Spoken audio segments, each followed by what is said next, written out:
Boom! Shaka Lucka. Ladies and gentlemen, freaks and geeks, brothers and beautiful sisters around the world, it is your boy, Krishool, the Chocolate Soul Man, aka the esoteric noetic, aka the disseminator of wisdomatic truth bombs. I have a lot of different names. I do a lot of different things, as we all know. But first and foremost, at least today, I am the host of the most conscious comedy podcast in the multiverse, the Krishool Journey, where we talk about weird science and freaking magic. We talk about society, politics, conspiracy theories, what's going on in the world, what's going on in Vaba's world today. And we're going to get deep and personal into the world of weird science and freaking magic, or witchcraft, and a whole bunch of other topics. But ladies and gentlemen, before we get into business, just a few things I wanted to get out of the way. First and foremost, you can find me on the Spotify's, on the iTunes, on the TikToks. If you give us a review on iTunes, it really helps us out. So be sure to do so.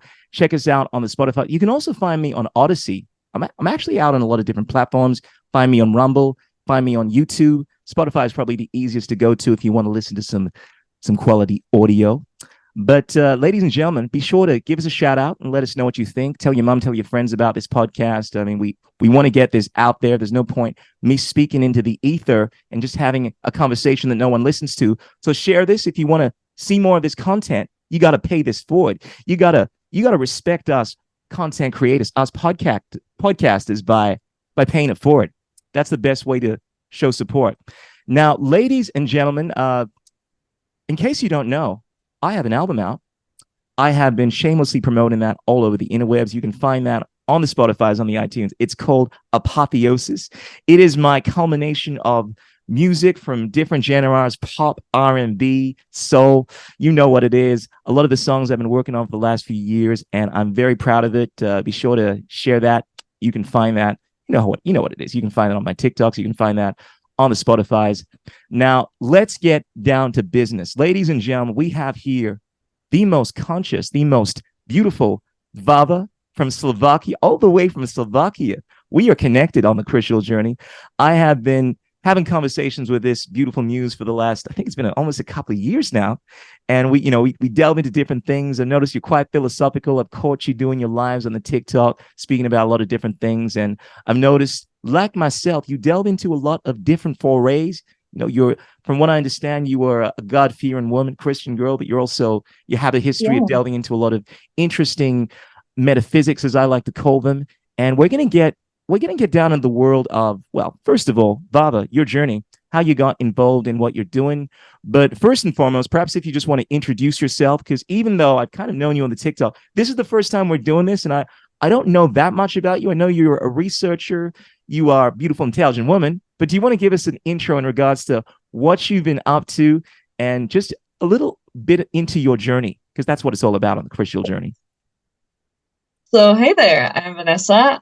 As Krishool said, I'm basically from Slovakia, and I am something in between a student and a university, and also a teacher, and also a big fan of mysteries, myths, and traditions all around the world. So I'm here to talk about that more.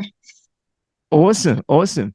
And how did you get started on your path to myths and legends and history? Because I know you're obviously studying a course. I think you're doing your master's or something, right? You're a very intellectual woman, but I know you kind of you delve into a lot of interesting topics. Do you want to kind of just go a little deeper into how you got involved into, well, the kind of stuff that you're researching, or the kind of stuff that you're passionate about now? Definitely, sure. Well, basically, how I got into it is a lifelong story. Let's just tell you that it's a really long story. And I think that the most interesting part about everything I do right now is the myths, and how I got into it is pretty simple. It's basically just being so interested in something that is unknown, unexplained, basically, and something that is out of physics and science. So I really got into it just because of my curiosity, and because of exploring other beliefs. And I actually really am seeking truth all of the time. So that's also why. And my research was basically based kind of on that, and seeing how other people pursue myths and traditions, and specifically, in my case, witchcraft, of course, something very taboo these days. Yeah, it's really interesting to me because I feel as if everyone wants to understand truth, wants to understand their origins, what it's all about. And we all encompass this within different ideologies. Some people take on the path of science, some people take on the path of religion, spiritualists, Exactly. witchcraft, call it what you will. But ultimately, we're all trying to understand what it's all about. And I just find it interesting, your path. So, did you grow up as a religious person? Were you an atheist? What was it that kind of got you the kind of sparked that first question for you, in terms of like, why am I here? And Well, what basically, yeah.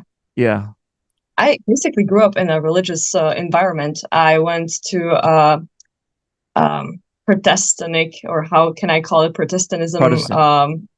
Yeah, exactly. A middle school, and my mom is into that, into Christianity, and also my sister, and we all were kind of pretty sure about our paths. But since I was too curious and too stubborn, I really wanted to dwell into other stuff, other cultures, and that's how I got into firstly mythology, actually Greek, but I didn't discover that kind of, too deeply. And that's how I got into actually questioning my faith and also getting into witchcraft. So, yeah, it was just because I was also religious as part of my family. Well, so you're in Slovakia, right? I would Yeah. imagine that that's a very religious country. Am I mistaken? Yeah. Yeah, Compared to other countries, really. sure, sure. So was it kind of a pressure environment for you growing up in a society where the vast majority of people were Christian? If you were stepping outside of the normal status quo, did you feel as if you'd be kind of looked at as a weird, black sheep like yours truly? No, definitely not. We're weird in this sense. We kind of all think the same way, but also kind of individualistic. Okay. So we basically don't really care about our, religions, because they are not that diverse here. They're basically just almost everything is Christianity, and that's about it. But there are also a lot of course, Then non-believers here, but it's not that like we are affected. We are kind of reserved in that way. sure. So I'm guessing there's some kind of a separation between the religion and societal politics. Like, whereas a lot of Mhm. people might be religion, you kind of keep that more to yourself, or is it ingrained? Because I know in a lot of Muslim cultures, right? Like in Dubai, a lot of Muslim countries, there is no separation between religion and state and politics. You go there, and the law is the religion. There's no separate. In Western society, at least in the United States, there's been this theme where the idea is to separate religion and politics, the state, so forth. But is it somewhat like that in Yeah, yeah, Slovakia? definitely. Yeah, and yeah, I find it really interesting because you mentioned that most people there are Christian, but I'd imagine there are many denominations, they're Protestants, and I mean, I just looked up recently to find that there are over 45,000 different denominations of Christianity.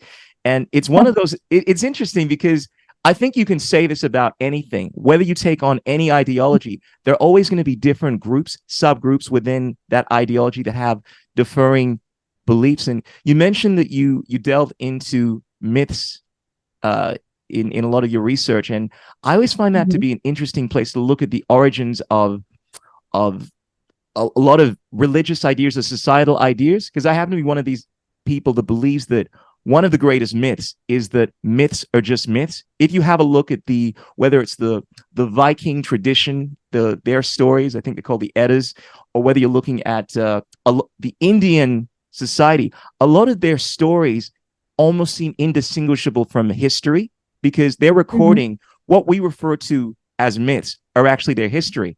And I think you can learn a lot about a society and how it eventually moves into a different religion from like you can see how myths often educate you on the religion of a society and will give you an insight into the history. And then through that, by studying myths or studying history, you can see the evolutions of a particular religion and how it's morphed into what we have now.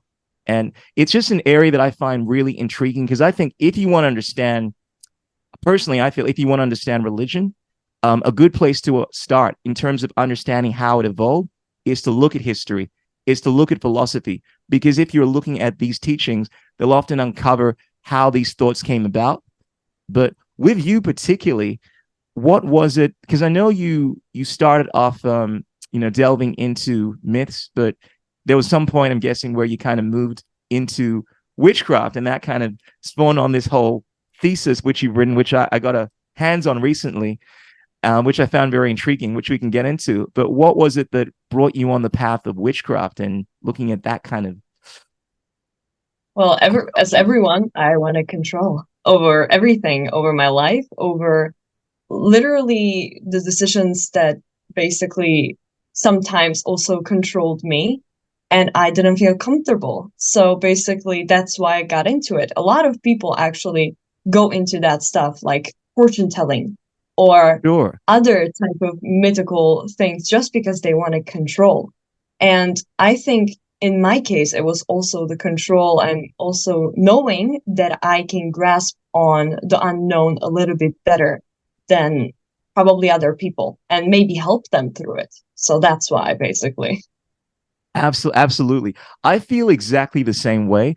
I think it's a really good opportunity here to kind of delve into witchcraft because I understand that a lot of people have a different understanding of it. But when I hear you speak about it, obviously you've taken it as a way of understanding the world and controlling it. I think more accurately, as you said, to control your world and to have a strong influence on your destiny, right? Because Yeah, the idea, yeah, at least I think the general idea is that through the use of witchcraft, you can essentially divine, so essentially know what's coming on before you and so forth, and gain a better understanding of life and so forth. And I think people take on different paths in order to to meet that, to understand their reality. But I find it interesting how a lot of people look at witchcraft, because there's the whole history of witchcraft as being this idea around witches with broomsticks performing hexes on people and performing all kinds of mischief.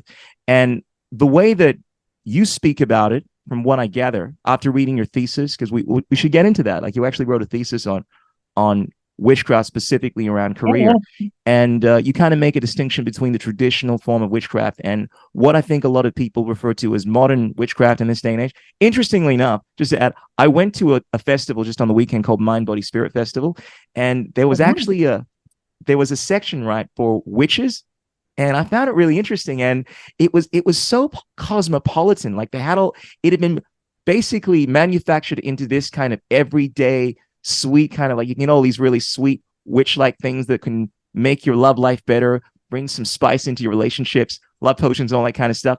And it's a very pop culture idea of witchcraft in comparison to the traditional idea, because there's this whole idea in history, right? Like, you mentioned that you're into myths. Yeah, I don't think you can speak about a lot of mythology myths around the world without touching on the topic of witchcraft, because in terms of how it's influenced at least the Western world, it's been a big part of history. When we talk about the witch trials, in terms of witches being burned at the stake, the accusation, and there are many different religions, many, even the scientific community at the time, that were deemed as witches. A lot of the the herbalists of the ancient world, they're all targeted because historically societies ubiquitously all around the world have had, I think, a very negative attitude towards witchcraft. And the way in which I think you speak about it is a very different kind of like outlook. So do you kind of just, so what is witchcraft to you, and how does that vary from I'd say the traditional form, which I think you referenced in your thesis? yeah, right. Well, to me, witchcraft right now is something different than it was actually 4 years ago.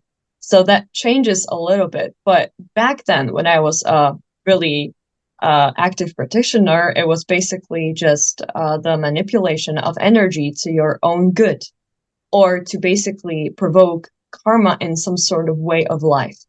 I And I love that that, definition. I just got to say that I love that, the manipulation of energy for your own good in order to bring about karma or something like that. I like that. But go on. Sorry, go on. yeah, so that was back then. And Okay. right now, it's different just because of all the things that happen in my life, of course, and the change of my beliefs. But because of that, I would say that the definition of witchcraft cannot be stable these days. Back then, it was really simple. It was something that we cannot trust, that it's bad, it brings, as you said, bad luck, or let's just say it's kind of like the definition of a hex.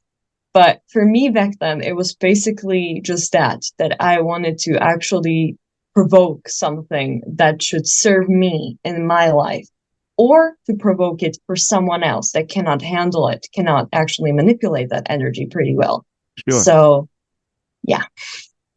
Powerful. So what was it about that that eventually got you to move into, because I know that you mentioned witchcraft even 4 years ago was very different to you, to what it is now, and obviously there's been some evolution there. So do you want to Yeah. talk about like where that change in your understanding of it went, or what made you to kind of move away from that, if you did?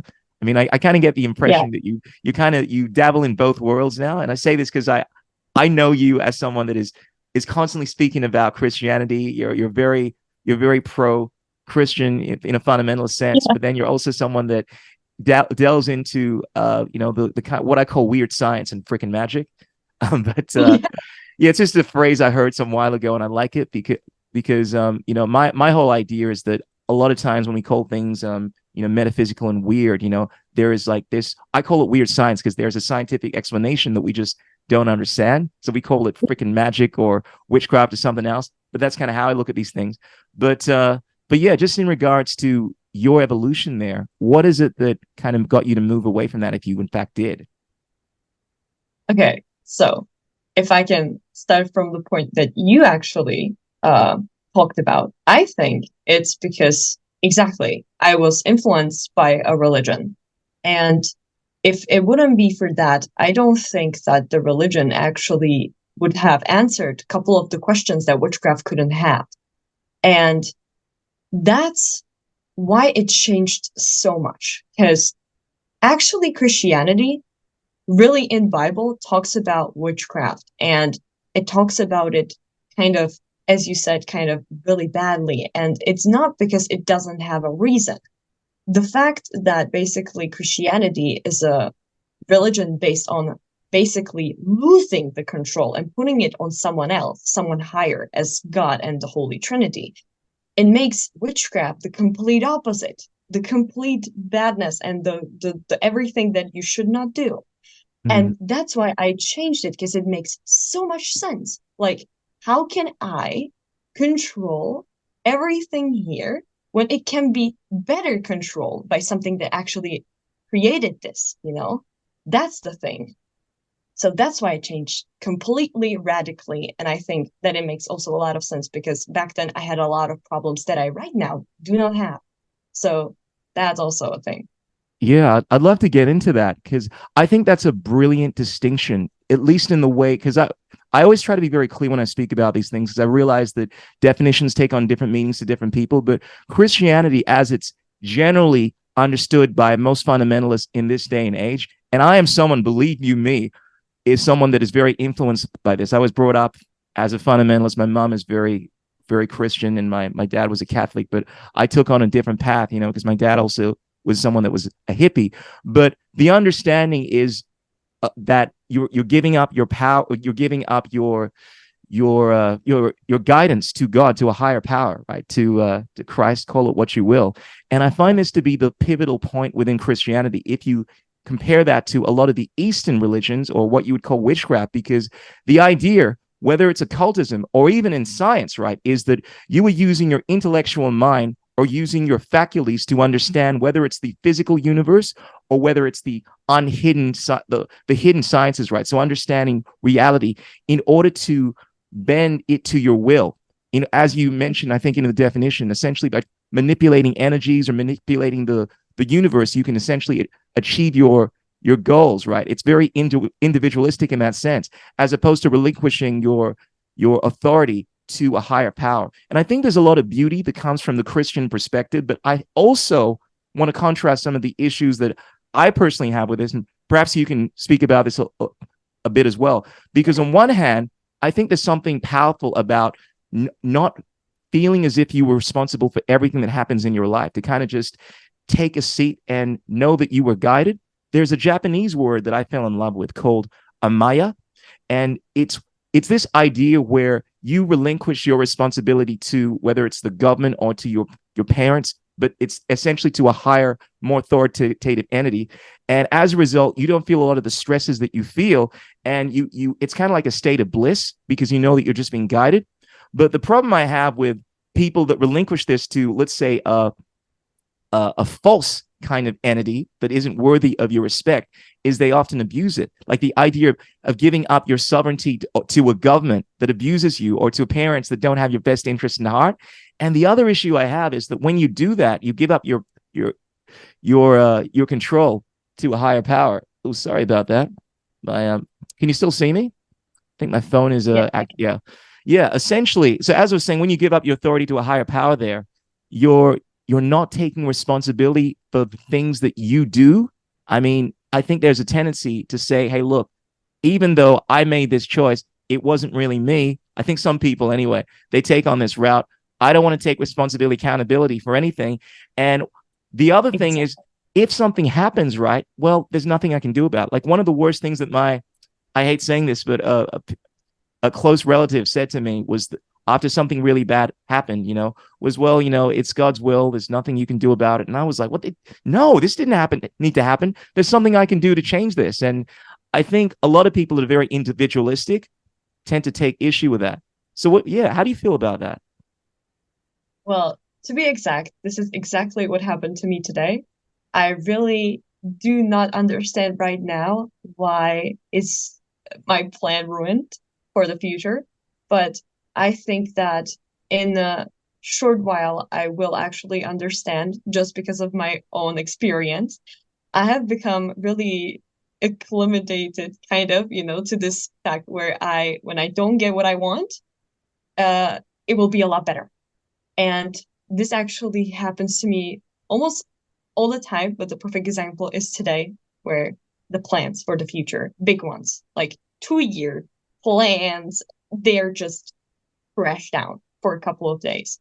And just because of that, I realized that I have a lot of options right now, like I'm not fixating on that plan. And that opened my eyes a lot more. And it's just where, this is what's got weird. Oh, well, like you Mm-hmm. don't realize everything until the bad happens. And even though we consider it bad, of course, it's not bad, but we gotta actually acclimate to it literally to this process and keep going and still know that even though this happened, we will get the best out of life because we trust in him in this sense of Christianity, right? So this is basically what I think about it. Like it's just what needs to happen because even though I did what I could, I tried to do 100%. I really do.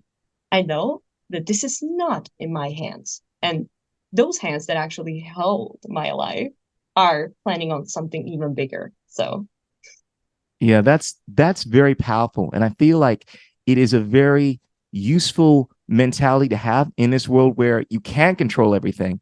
I mean, no matter how much you can, I mean, I definitely believe that there are certain things you have the ability to control. And I think it's important to take accountability for that in terms of how you respond to things, in terms of what you do, but in terms of what happens to you outside of yourself, that's yeah, something more ambivalent. And in psychology, there are different types of personalities based off of how they handle the environment in terms of whether they are, for instance, people that are very, forget the technical word for it, but are very individualistic. They believe that they can affect reality. They tend to be prone to to meeting challenges head on. Like I thought I heard this amazing analogy right just a while ago that I wanted to share, where apparently the difference between bulls and cows is that when a storm arrives, you find that bulls will actually run towards the storm in order to confront the storm. Like this is actually a phenomenon, right? And what happens is that when the storm passes, the worst of it is subsided.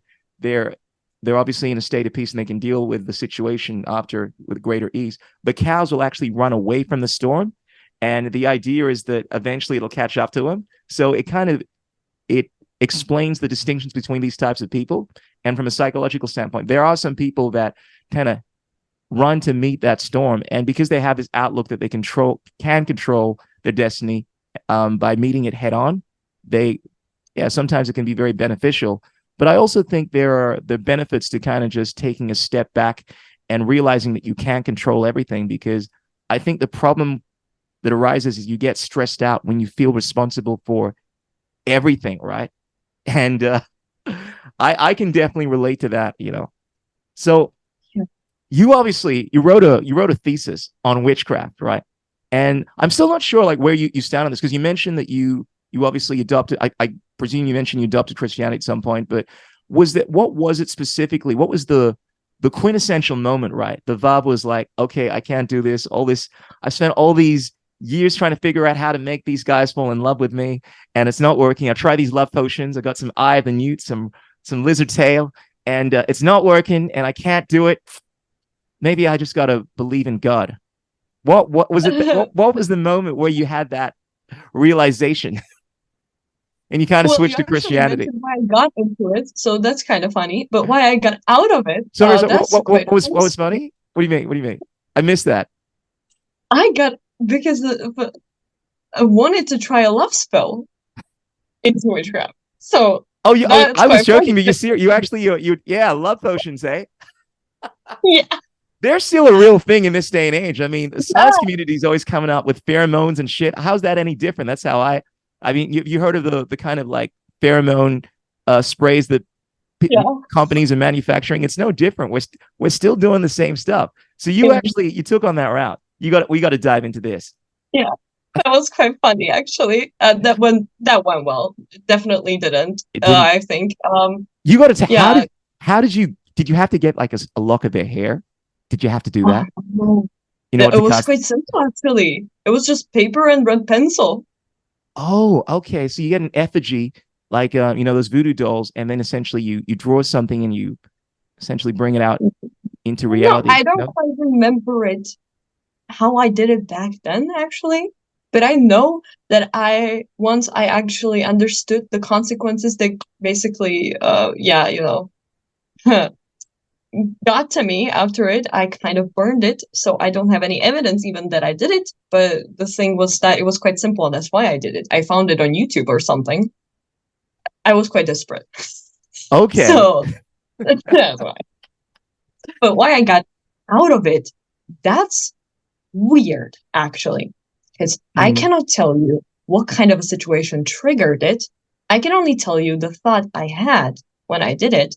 I had a lot of time for thinking, and I was just like, wait, I explored so much stuff. Why haven't I actually read the Bible?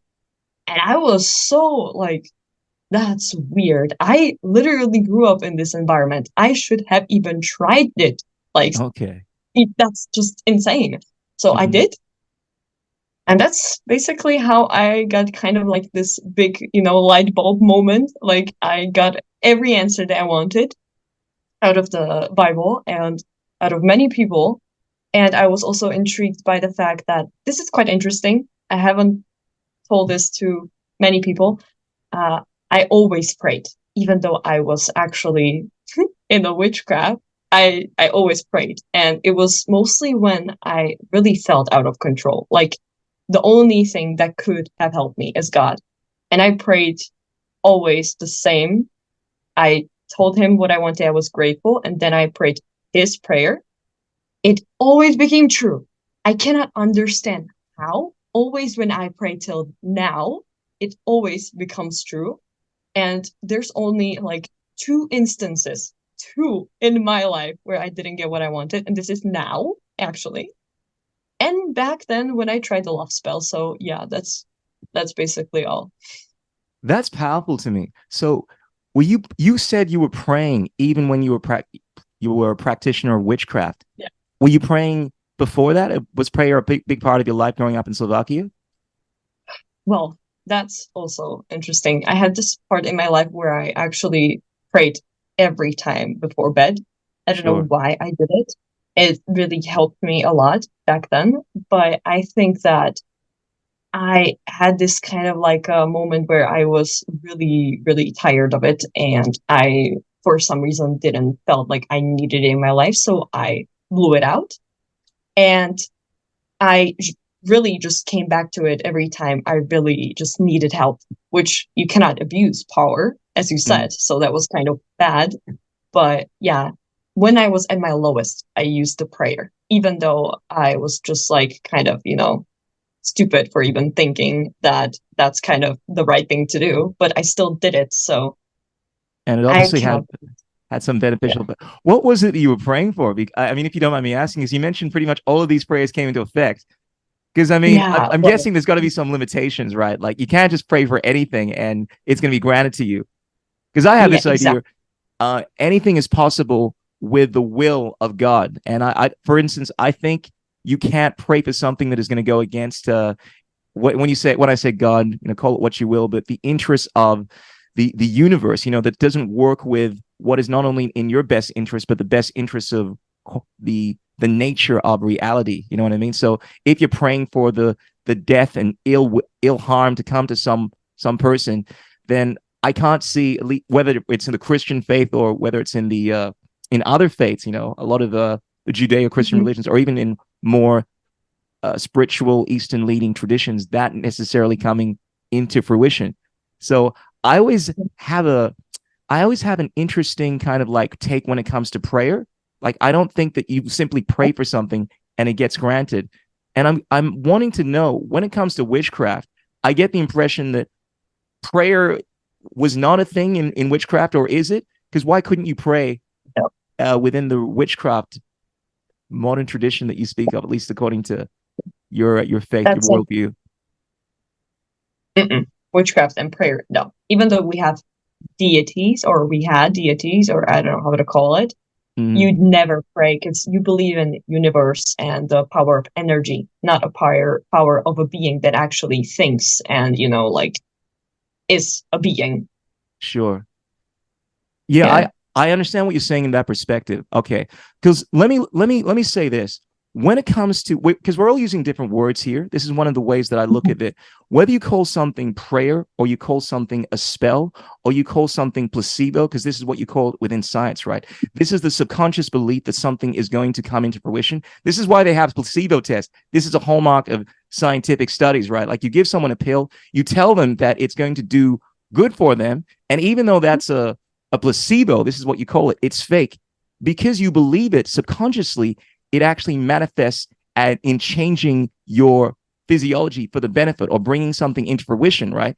And regardless of what you believe in per se, I think there's something powerful about belief in of itself, and the ability for that subconscious aspect of you to manifest something into reality. And there's an esoteric reason as to why this happens. There is some, because we always speak about a conscious mind, like what we believe, what we think, but on an unconscious level or subconscious level, what you truly believe on a subconscious level will influence reality.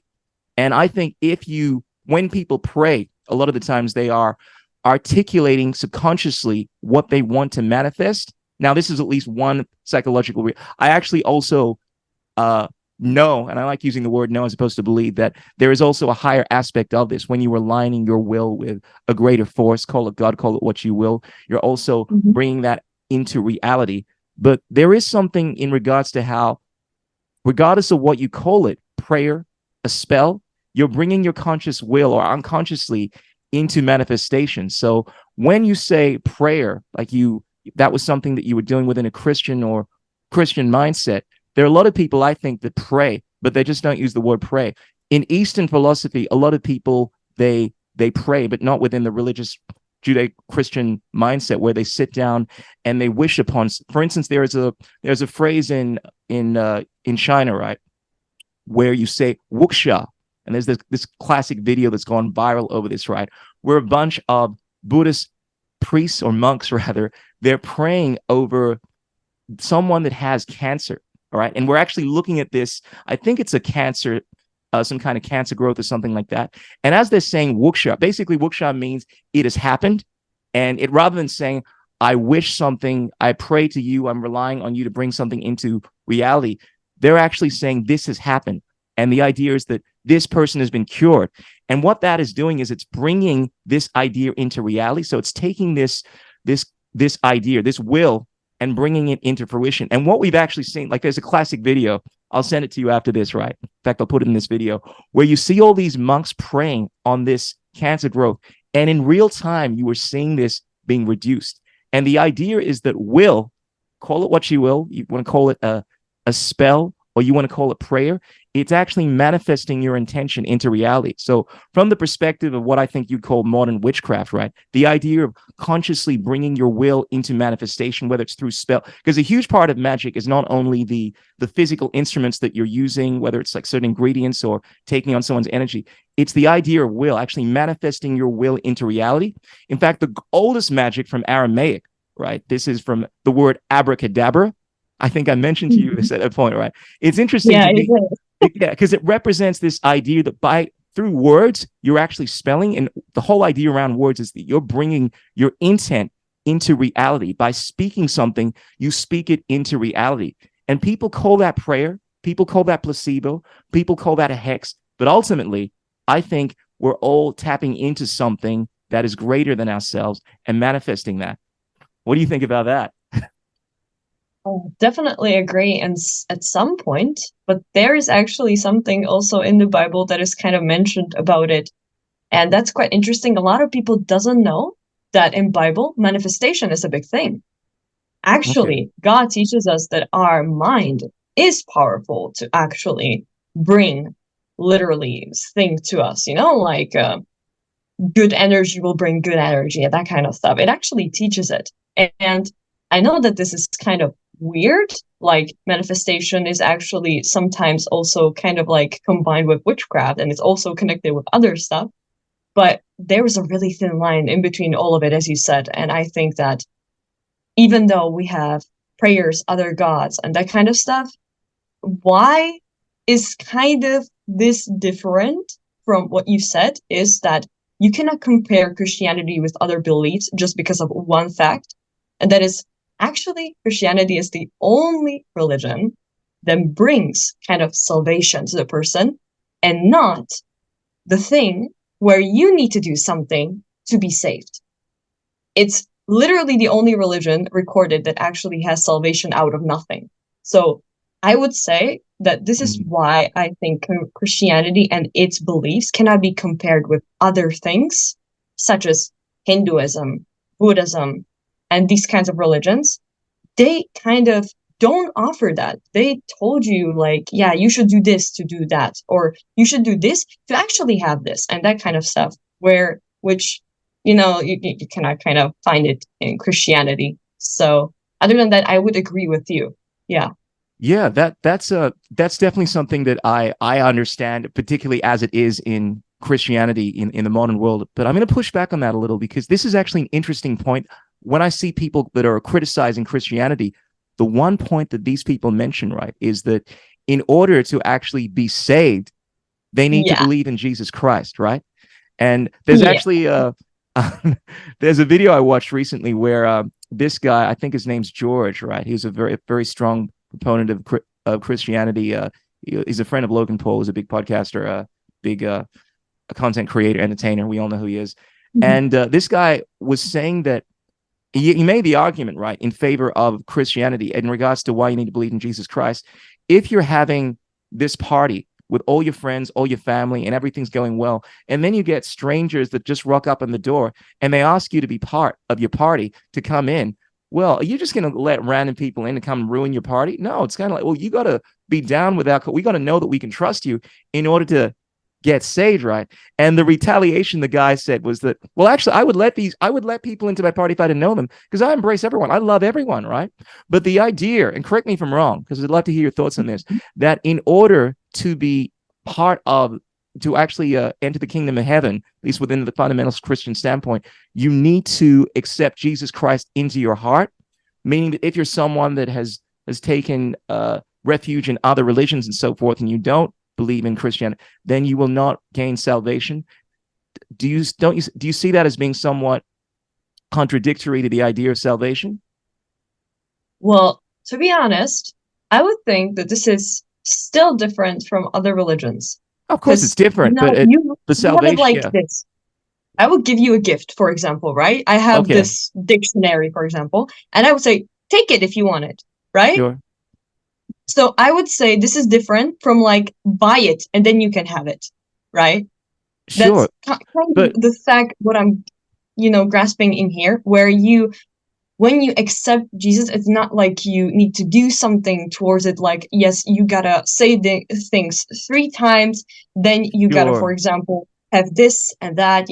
It's I, kind of I different stuff. absolutely, but I think if I'm being very absolutely clear in the argument here, fundamentally, you're still putting a limitation on the requirement in order to enter the kingdom of heaven, salvation, call it what you will. The idea is that you need to believe, or at least accept, whether you call it accept Jesus into your heart or believe in Jesus Christ or what it will. In order to enter this kingdom, you need to buy. You need. I won't use the phrase buy, but you need to accept this. And the similarity in other religions is that, granted, they may not say. I mean, fundamentally, they are saying that in order to, let's say, be accepted into our kingdom, you need to believe this. You need to follow these principles. You need to do. Now, granted, they might be going further and saying that you need to behave accordingly to our rules and so forth, right? Now, in Christianity, granted, there are dogmas, there are requirements. The fundamental idea is that even if you sin and you don't obey these things, you still can be accepted into the kingdom of heaven. So the argument that a lot of Islamic people make, the Islamists, is that Christians, at least fundamental Christians, they're not as stringent and in advocating for what they advocate for in their book. And when I say that, I mean there are all of these rules within the Bible, right? And we can argue whether they're true and so forth. I disavow a lot of the ideas within the Bible because they're not in alignment with what I believe per se. But there are these rules that Christians in general accept, like don't do this, don't steal, don't murder, don't have sex outside of marriage and all that kind of stuff, right? However, when they do, they can still be accepted. But when it comes to the Islamic view, they're more stringent. Their attitude is, no, if you sin against these rules, well, we're not going to be as open towards you, and you still have to abide by these. So there's still limitations that I see. And I'm looking at this from what I call a more kind of objective standpoint, because I don't have any I don't have any like interest in either side being right or wrong. But if I'm trying to Right. look at this objectively, I still feel, in fact, I think it's very clear to say there are limitations that are put forth within every religion, if you call it with. Otherwise, I don't think it would be a religion, right? In the sense that within every religion, there are certain dogmas or rules that you're supposed to follow. Whether it's just accepting Christ into your life or following these teachings, these are the rules, these are the dogmas that you are supposed to follow in order to be part of this religion. And I would actually make the argument that this also applies to the science. Granted, it may not be within this supernatural perspective, but for something to be considered science, the idea is it has to follow the scientific method, this way of applying an approach to understanding reality. Now, granted, there's some scientists that think it should be just limited to physical phenomenon, and then others that believe that you can apply the scientific method towards anything, right, and arrive at that. And that's the attitude that I take. There are always limitations, but I think I'm pushing back because I think That's this makes kind of interesting conversation, and I also want to challenge you on this because you mentioned that you believe that salvation is the cornerstone of Christianity, which means that and that no other religion offers this. But I think there are limitations. I think you have to acknowledge that are being put on you as a Christian. No? well, okay. Let's just take it from the total beginning. Christianity is Christianity because of Jesus Christ. What basically Jesus Christ did is what the salvation is, and that is that there needs to be a price for the afterlife and not for death, because we are all sinners. That's the base of Christianity. We all sin no matter what we do. And because of something so pure as Jesus Christ, when he didn't sin at all, he could take that punishment, that sacrifice that was actually believed back then in the Old Testament, and could save all of us. So the thing is that what the salvation in this sense is, that we are not damned to hell, all of us, because we are condemned to hell because of what we do. That's what we need to accept. But because of Jesus Christ, we are not anymore. We literally are saved, and we can basically go to heaven. The exception thing that you are telling about, that's definitely something that is basically considered as a like a milestone where you need to be. Yeah. At least, yeah, you're not considered Christian, of course. Mm-hmm. But the thing is that in other religions, the point of salvation, and it's not on you, is it's not visible to other people. It's not like you have other Jesus Christ in other religions, It's kind of in that sense told. So I would say that in this sense, yes, definitely. Like accepting Jesus Christ is something that you basically need to change in your mind and to do, kind of, yeah, of course. But in this sense, it's always different than from like some part of doing, as you said, is Islamic practice is kind of different too, and everything is kind of different. But also, there is a difference between a religion and a belief. So we also got to get into that sometime more deeper, because there's a big difference in between those when it comes to like, for example, Christianity. Well, let's tackle this because I'm a stickler for detail, and then I kind of we've been almost doing this an hour. And we haven't really touched on witchcraft in Korea, which I know is a big part of a thesis that you did. But I find it really important anytime you have a conversation. I am such a Nazi. I'm not actually a Nazi, ladies and gentlemen, but when it comes to words and definitions, because there's this weird thing how people have a completely different concept. But when you speak about religion and when you speak about belief, let me start. When I define something, I always go with the original meaning. And the reason being, if we morph into this meaning of what it is now, all it requires is just a group of people, right, to push forward a different meaning on that word and try to get that to become the accepted. And then there's this push and pull in regards to which definition is going to be accepted, right? However, if something has an accepted meaning, it's been coined in the same way that if I come up with a word or phrase, that's the meaning. And if someone uses that, they pay respect to the original meaning. And if they don't, they have to change a word. That creates more consistency. But I think communication needs to have a clear way of understanding. And if we have different words and we're basing off of whatever is popular, then it becomes very, very squirmish. But when it comes to the concept of belief, the definition that I love, right, is that when you believe something, and I got this from Osho, I thought about this, I'm like, damn, he's right. And I find myself doing this all the time, right? But when I say I believe something, for instance, if I said I believe that Vava is a beautiful, gorgeous, conscious woman, right? I wouldn't really know that, right? Because the idea, hear me out, right?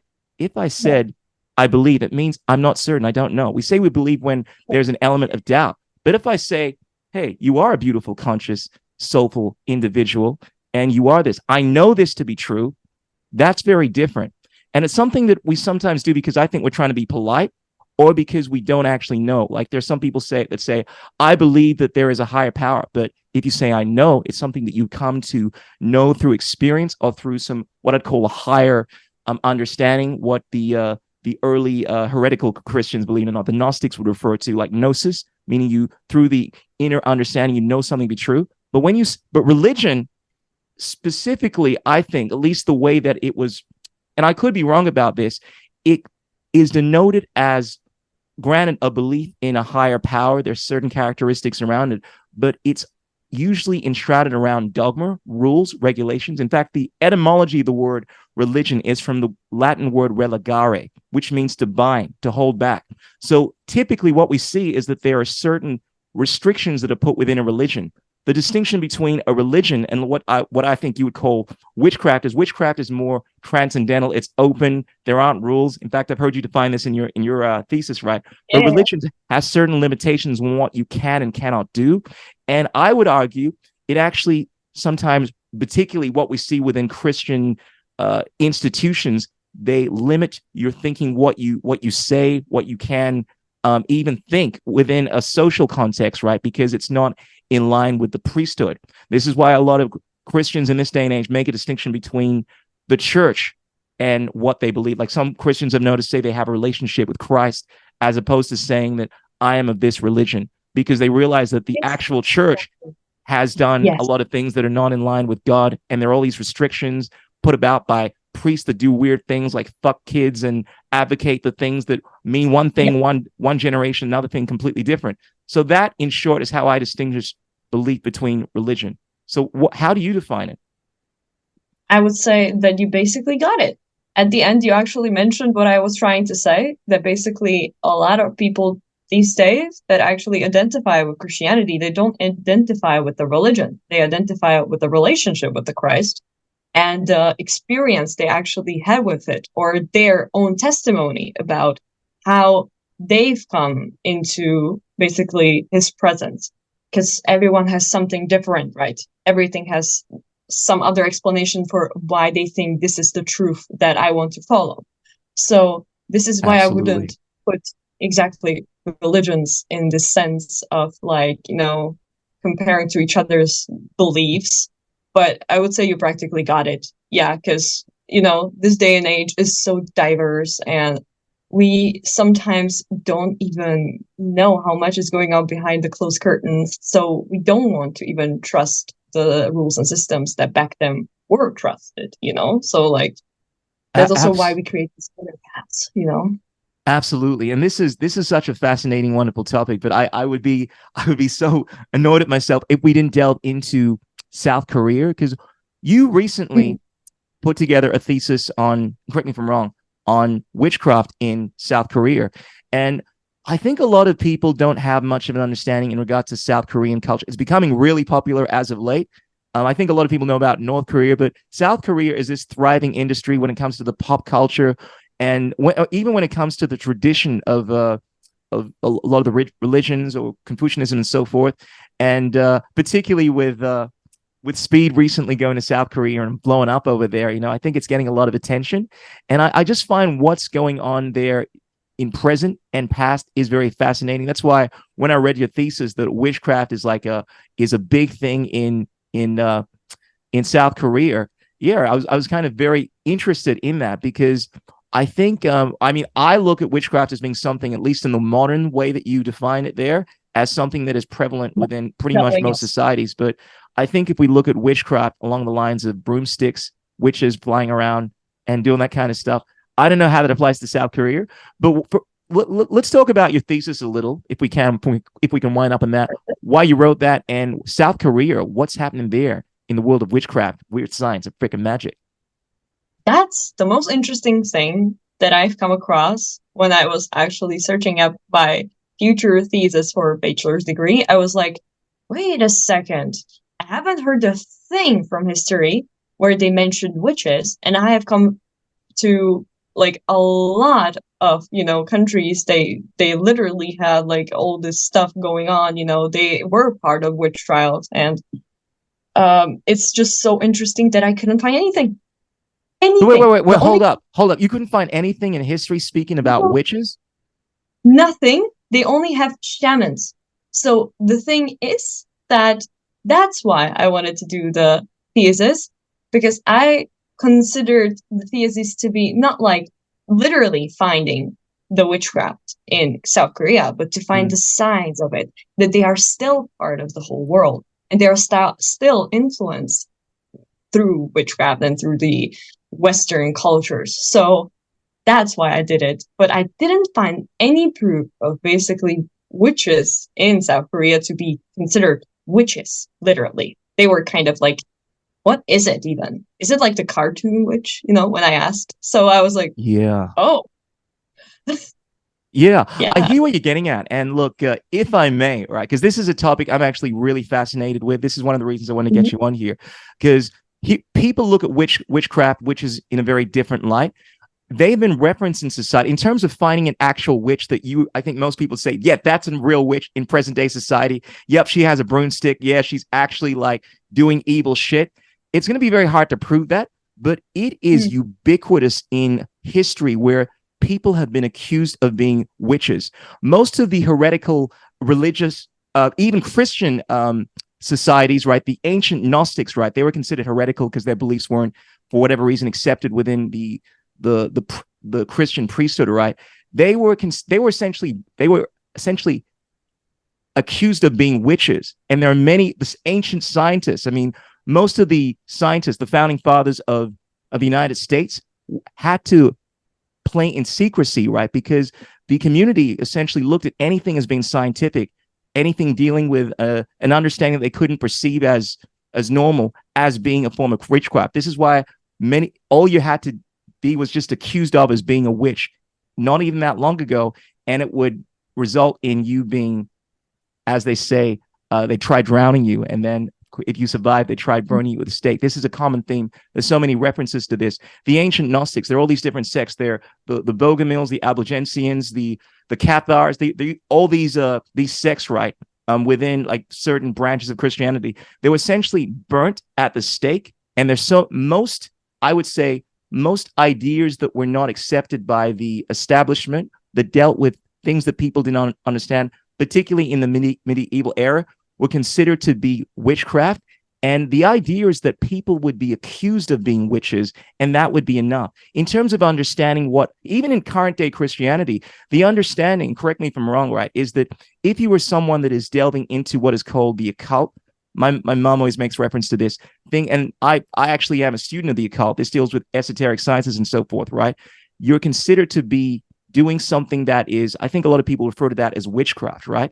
So whereas people don't, and the other thing, right? So granted, there's the threat of being accused of being a witch, right? And people don't even really know what a witch is. They just think, oh, you're dealing with something they don't understand, we're going to call you witch. But then there's the actual practice of like the Wiccan tradition, right? Which is, it has roots within paganism.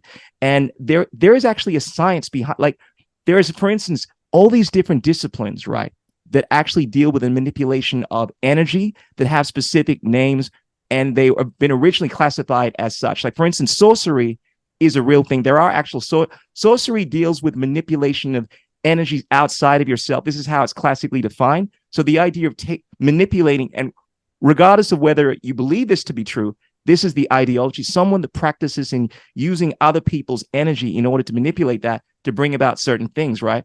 And that's considered to be negative because you're essentially stealing energy from people. Then you have wizards, right, that have they're things like Enochian magic, practitioners of this, like John Dee, all right, who a lot of people don't realize this is actual fact, was the aide to Queen Elizabeth, all right? This is a few hundred years ago. And he would actually sign all of his writings in 007. There's actually a lot, which is really peculiar, right? Because the whole idea of like this kind of ties into the story of James Bond and all this kind of stuff. But there wasn't actually a guy called John Dee that was a practitioner of what you would refer to as sorcery, Enochian magic. It is well detailed within all these books, right? He devoted his entire life towards doing the darkest shit you can imagine. People like Aleister Crowley, these are people that practice certain disciplines, and they actually have names for it, right? The disconnect arrives in one, that what people refer to as being witchcraft is something that is very hard to prove, because how do you prove that someone is a witch? But the other thing is that there are also people that actually practice these disciplines in the ancient world, and classically, there are definitions for it. But it just so happens that more often than not, people were simply accused of as being witches, right? But they weren't witches, because witches in the classical sense, they practiced a certain tradition that based on the original definition, deals with manipulating energy, so certain hexes, all this kind of stuff. But then there are people that were just delving into certain practices, like herbalists, right, that were trying to cure people through medicine, and they were called witches. This is what happened a few hundred years ago. So in terms of history, there is so much history of people being burnt for being witches, people actually being witches. And it's something that I find really fascinating, because it ties into what I would call the occult, which is the tradition of esoteric sciences, which deal with what I think you refer to as modern witchcraft. This is divination, numerology, the understanding of certain realms outside of the physical, like the ether.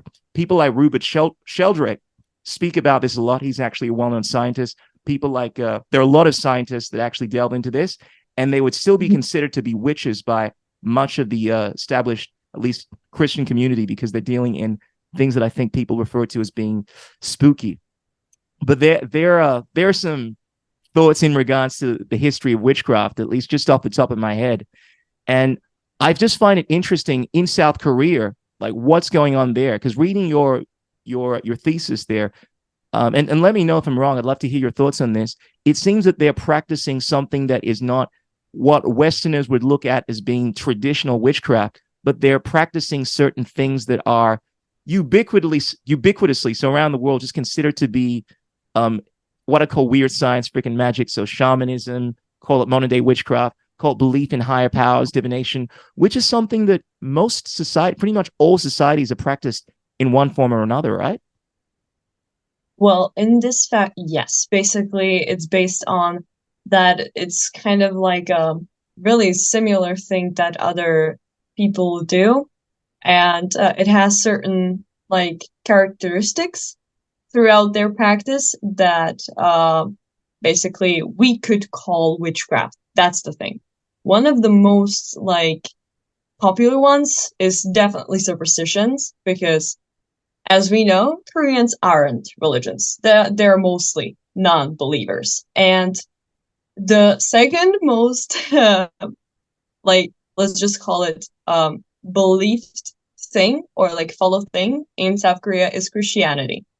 Okay. So to kind of see, it's not that present in the modern times too. Like we could see some blogs on Naver, for example, like some small communities that are kind of in hiding because visuals are really popular in South Korea and they're everything. Mm-hmm. So if we gotta look at the sound signs in South Korea that are considered to be signs of witchcraft too, they're mostly superstitions. For example, big dreams are considered luck, right? They're considered something to be coming your way that is really, really good.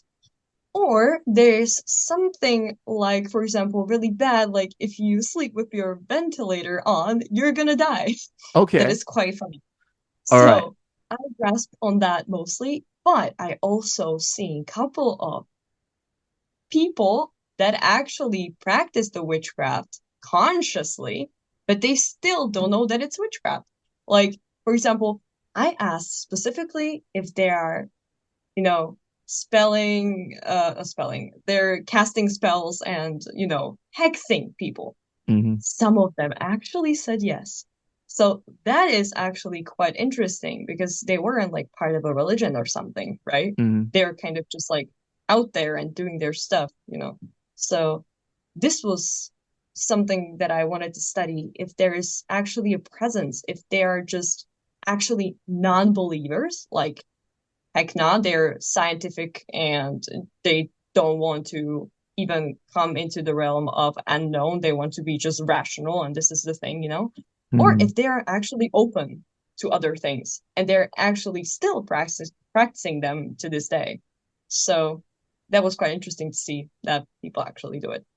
No doubt. As you're saying this, I keep thinking what would happen if, let's say, someone from Slovakia or a Westerner, right, went to Ghana a few hundred years ago or to a West African part of the world and had a look at their practices. In fact, I don't have to think because I know what happens. This has been a theme throughout history, right? Because we have our cultural biases and understandings of what is superstitious and what's not, and what Mhm. is acceptable, and we delineate between what is religion and what is not. For instance, as you know, most of the Christian parts of the world, whether it was the Spanish conquistadors or whether it was uh, take a pick, right? When they would invade other countries, they would call them heretical. They would call their ideas, their beliefs about shamanism, about God, and so forth heretical. The English did this to the Indians, essentially, when they colonized that. They took their history, right, which actually represented myths. We touched on that as being mythological because they didn't understand it.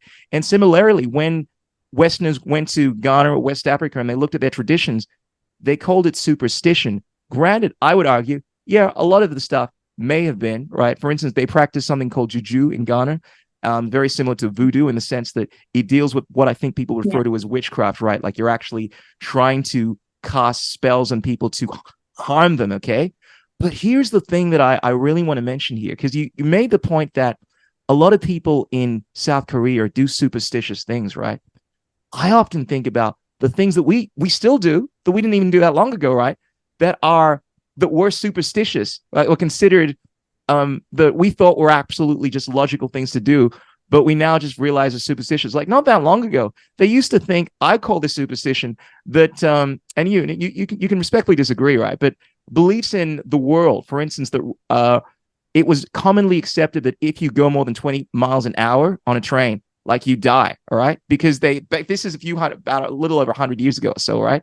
Because you couldn't do that. They thought that heavier than air flight was impossible. The Wright brothers, right, when they were flying essentially, right? It took the Smithsonian Institute, the scientific department, 5 years to change their paper. And I could give you so many better examples of things that we think are logical and rational. For instance, whether it's cigarettes or whether it's even classic superstitious things, like if you things that are rooted in pseudoscience, like if you take certain mercury would be classic example in China, right? They thought, and you'd call this, they would actually take mercury in order to live longer. The first emperor of China died through mercury poisoning, right? And we call that a superstition. So it's just about cultural biases. I would argue that a lot of the ideals within South Korea, granted they're considered superstitious to us, it's just part of their culture. And it's not to say it's not superstition, because it's a very tricky thing to define what is superstitious and what isn't. And I guess you got to get clear on your definitions there. But their practices have come about through their culture. Like, I know, reading your book, you mentioned Confucianism, Buddhism there are prevalent within South Korea. And many of the practices there, particularly those ones, deal with concepts that I think are considered superstitious, but are just part of their religion. I'm not sure if these philosophies to you would be classified as religion, but fundamentally, you can make the argument that their way of life is simply just in accordance to a more non-dogmatic form of religion, like Buddhism or Confucianism, versus the Judeo-Christian worldview that has a very different outlook on religion.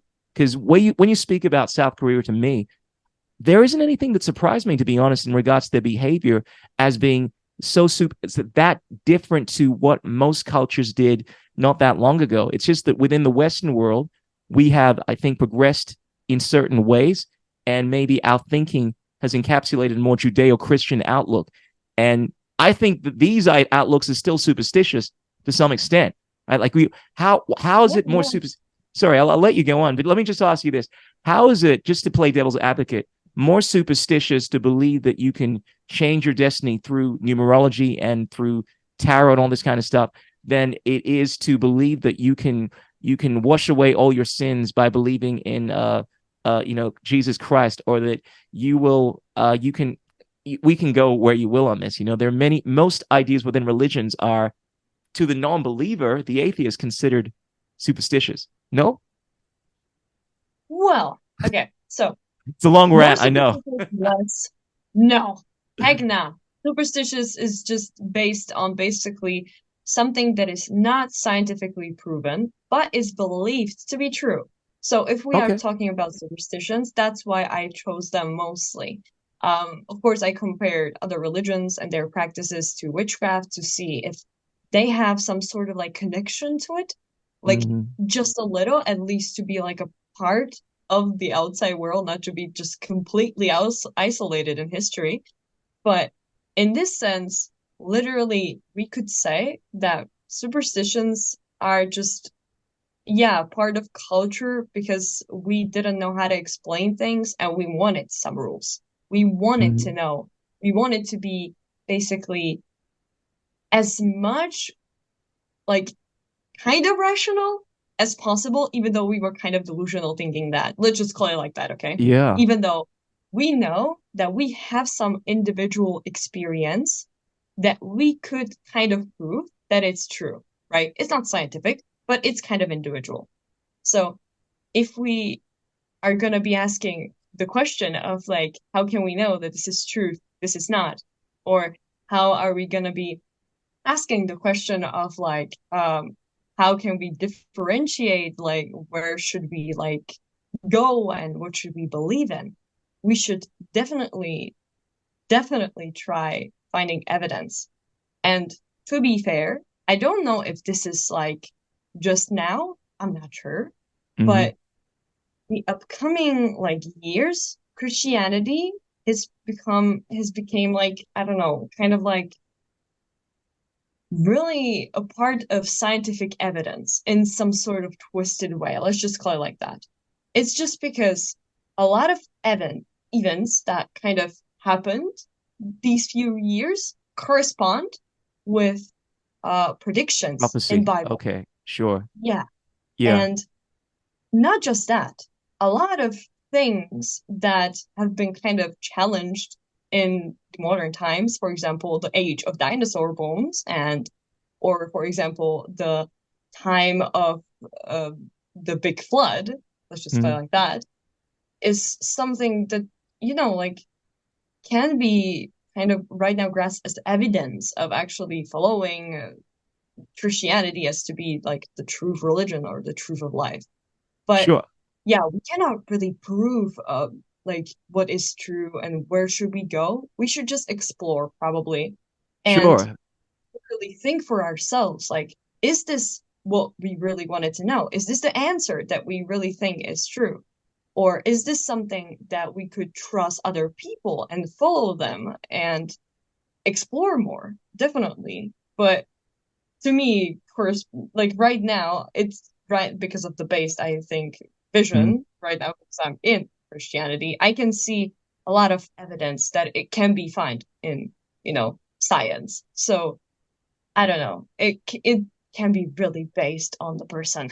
No, 100. I understand with where you're coming from, and I think one, there are many different denominations, different thoughts on this. I think a lot of the fundamentalist Christians, they look at Christianity as being very faith based, but there are a lot of people that move with their reason, their intellect, and they often use science in order to explain uh, the existence of God. In fact, this is what the classic scientists did, like Sir Francis Bacon, who was the founder of the scientific method, and many of the classic scientists. They actually went about using science to prove the existence of God. And this is not just a recent phenomenon. I think what you were referencing there, correct me if I'm wrong, is just the idea of things that have happened corresponding to Bible prophecy as being evidence. And yeah, sure, that can be considered a form of evidence. But in terms of like what people would refer to as a scientific uh, basis for something to be evidentially based, like the idea of saying because something has happened that was prophesied, so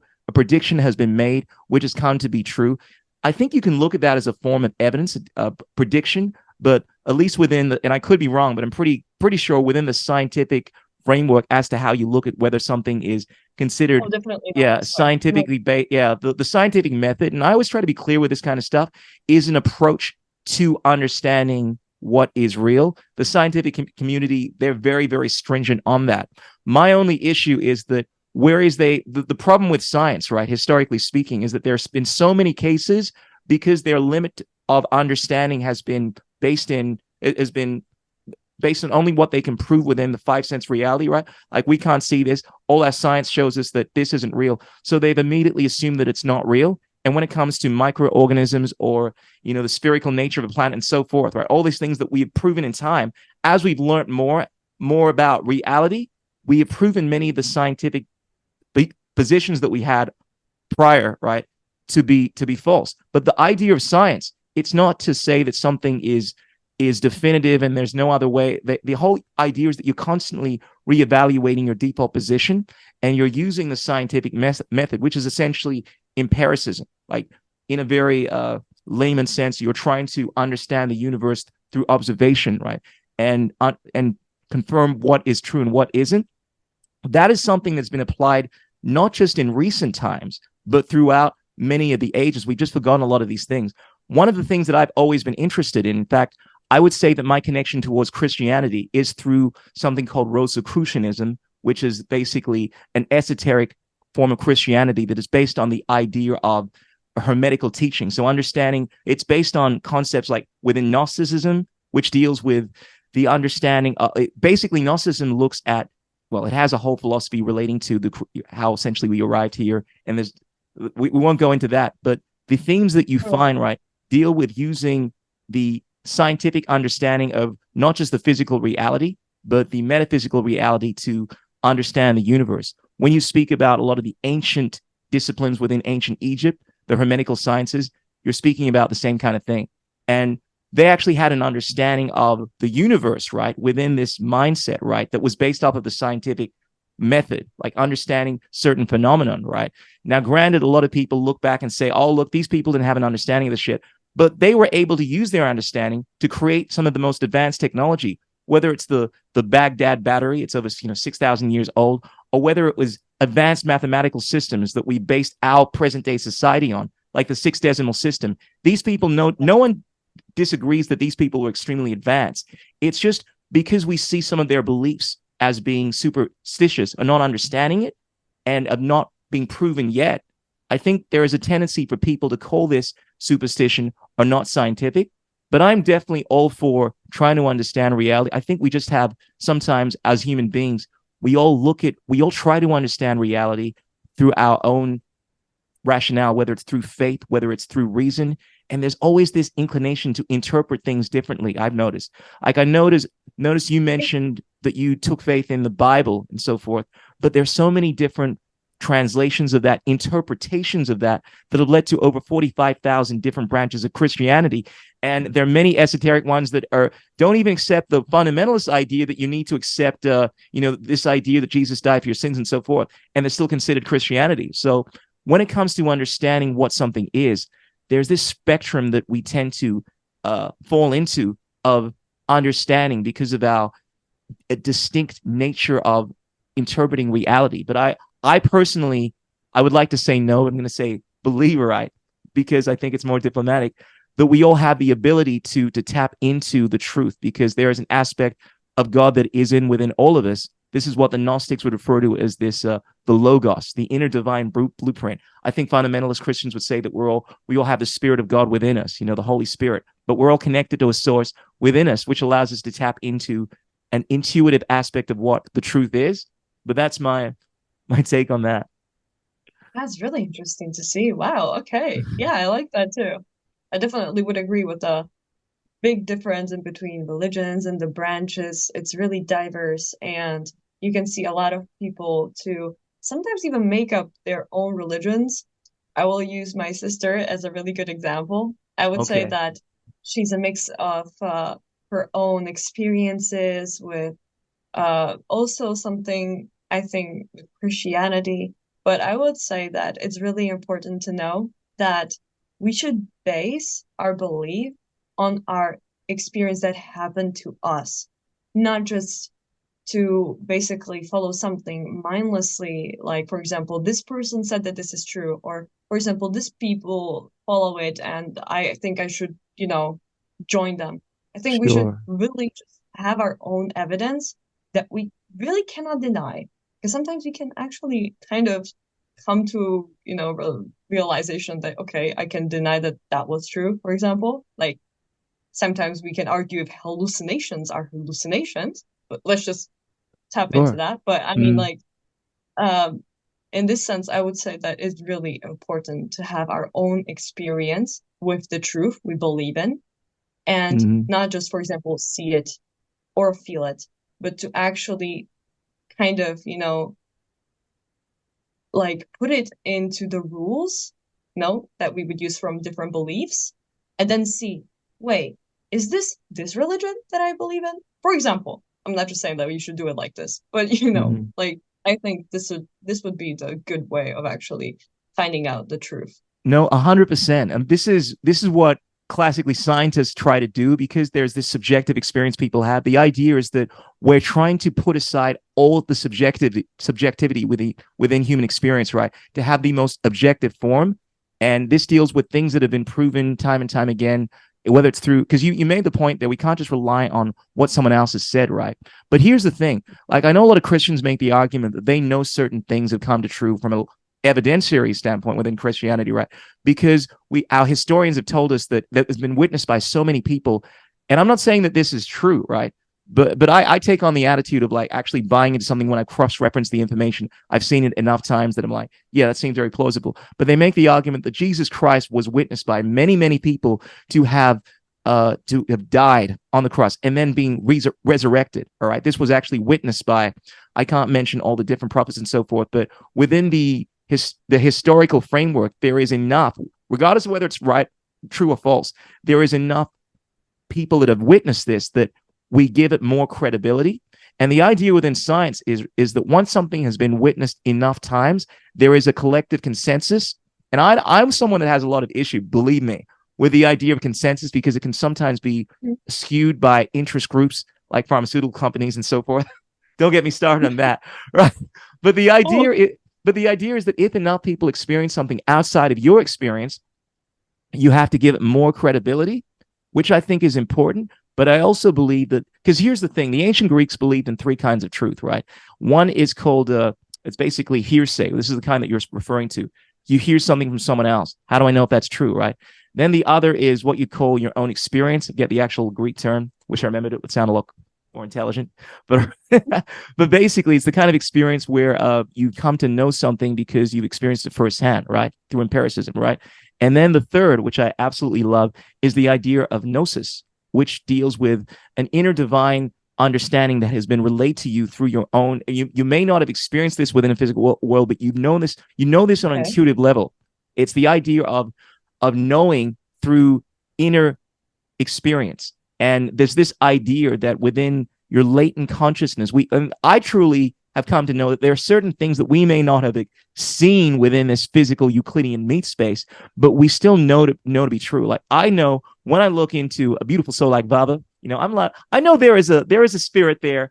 I know that there is a being in there, and regardless of what the atheists tell me, that you don't know if that thing exists. It's just zeros and ones and particles that have come together. There's no consciousness there, but I know intuitively it exists. In the same way that when I look at a dog, I'm like, yeah, that thing is alive. In the same way, I know that certain things are true intuitively because I think we all are connected to something that is greater than ourselves, that has this understanding.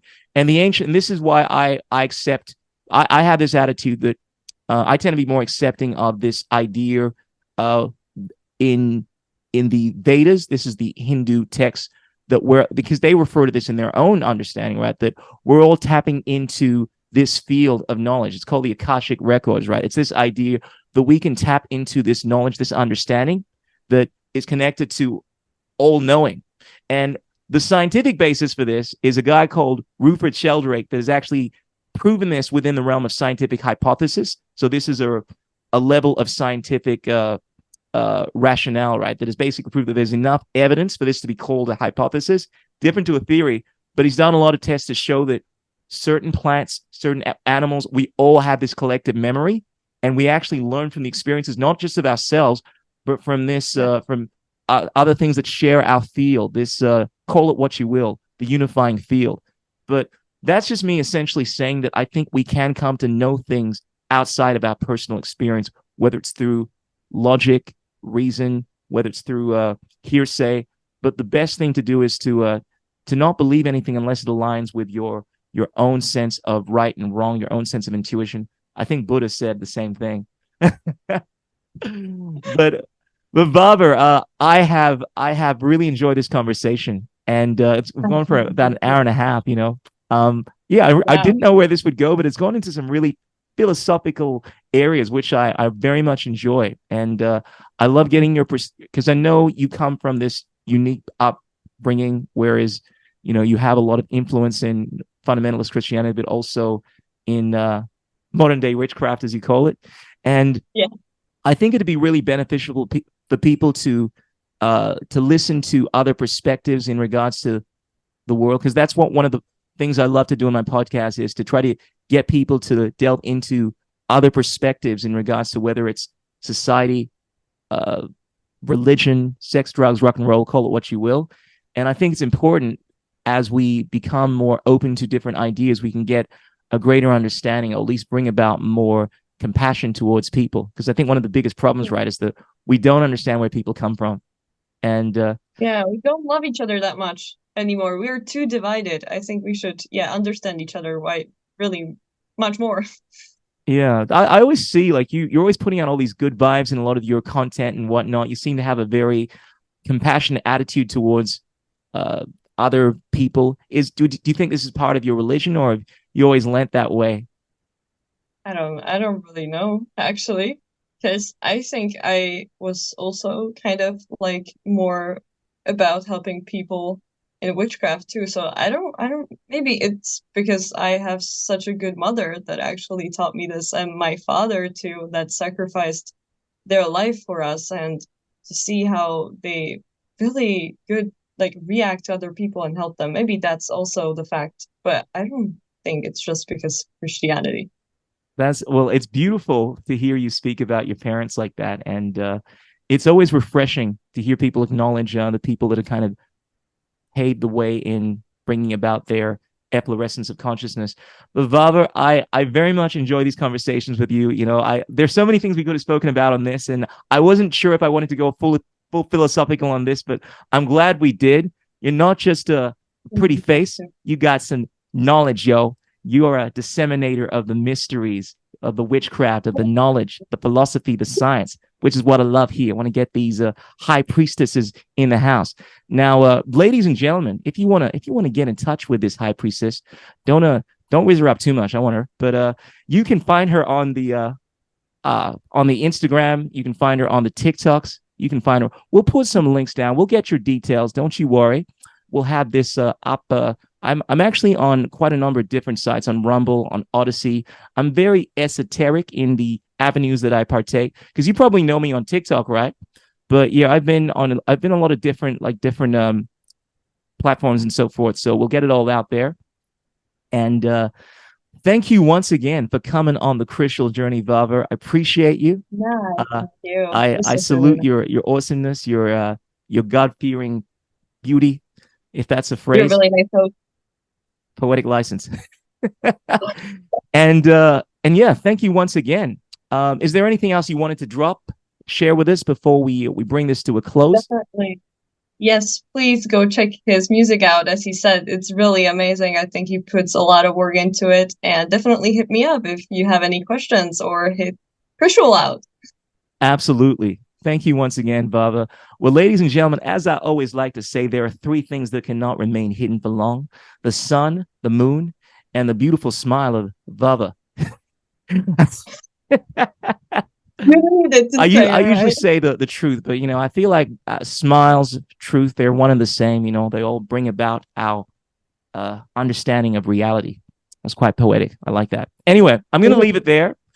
Until next time, you can find us on the Krishool Journey podcast, on the iTunes, on the Spotify's.